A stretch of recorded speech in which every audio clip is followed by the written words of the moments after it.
നമസ്കാരം. Welcome to Geetha's ഭക്തി ഗീതം. വൺ ഡേ വൺ ശ്ലോകം.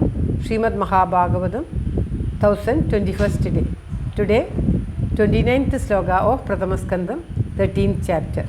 For details please see the description box. Geetha's ഭക്തി ഗീതം ഒരു ദിവസം ഒരു ശ്ലോകം.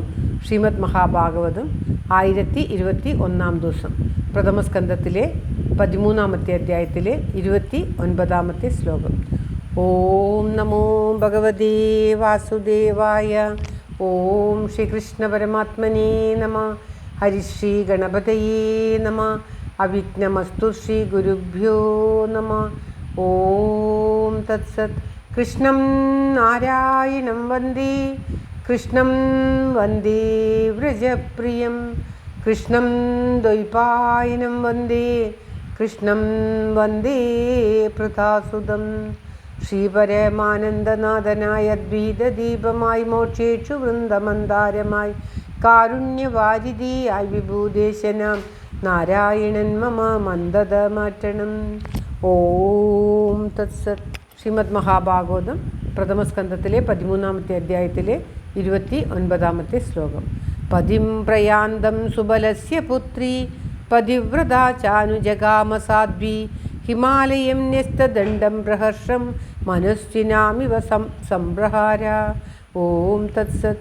പതിം പ്രയാന്തം സുബലസ്യ പുത്രീ പതിവ്രതാ ചാനുജഗാമ സാധ്വി ഹിമാലയം ന്യസ്തദണ്ഡം പ്രഹർഷം മനസ്വിനാമിവ സൽസംപ്രഹാര.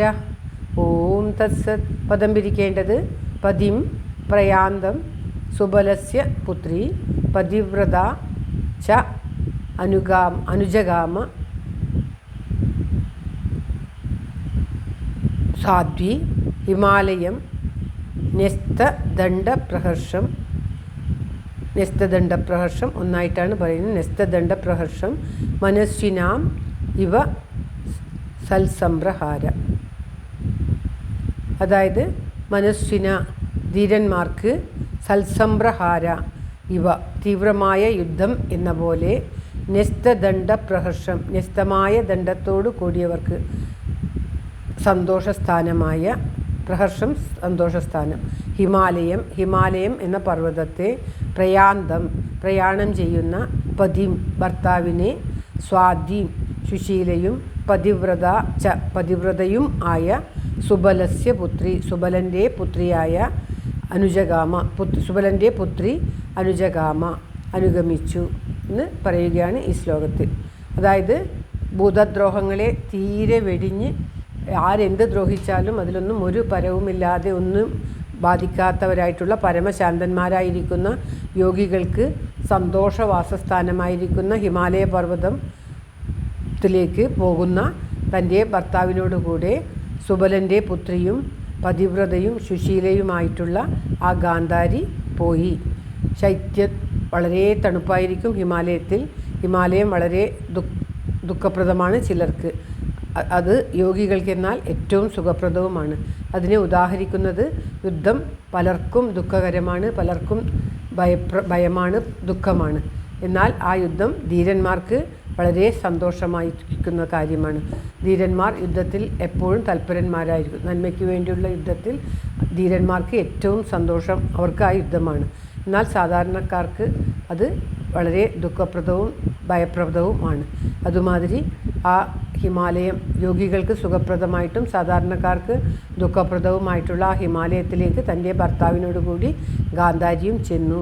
ഹിമാലയത്തിലേക്ക് ഗാന്ധാരി ദേവിക്ക് ഭർത്താവിൻ്റെ കൂടെ പോകുന്നത് ധീരന്മാർക്ക് യുദ്ധത്തിൽ ഉണ്ടാക്കുന്നതുമാതിരി സന്തോഷപ്രദമായിരുന്നു എന്നുകൂടി നമുക്ക് ഈ വാക്യങ്ങളിലെ കൂടി മനസ്സിലാക്കാം. വിതുരർ പറഞ്ഞതിന് ശേഷം അവിടെ നടക്കുന്ന കാര്യങ്ങളാണ് സൂതൻ ഇപ്പോൾ പറഞ്ഞു കൊടുക്കുന്നത് ശൗനകാദികൾക്ക്. ശ്ലോകം ഒരിക്കൽ കൂടി. പതിം പ്രയാന്തം സുബലസ്യ പുത്രീം പതിവ്രതാ ചാനുജഗാമ സാധ്വി ഹിമാലയം ന്യസ്തദണ്ഡം പ്രഹർഷം മനസ്വിനാമിവ സൽസംപ്രഹാര. ഓം തത്സത്. സർവത്ര ഗോവിന്ദനാമ സങ്കീർത്തനം. ഗോവിന്ദ ഗോവിന്ദ. എല്ലാവരുടെയും നന്മയ്ക്കും ആയുരാരോഗ്യ സൗഖ്യത്തിനുമായി പ്രാർത്ഥിച്ചുകൊണ്ട് ശ്ലോകം ഭഗവാന്റെ തൃക്കാൽക്കൽ സമർപ്പിക്കുന്നു. Geetha Rajan. Thank you for watching. All the best. Have A very very nice day. God bless you. ദൈവം അനുഗ്രഹിക്കട്ടെ. എല്ലാവർക്കും എല്ലാവിധ ആയുരാരോഗ്യ സൗഖ്യവും നന്മയും ഉണ്ടാകട്ടെ. ഓം തത്സത്.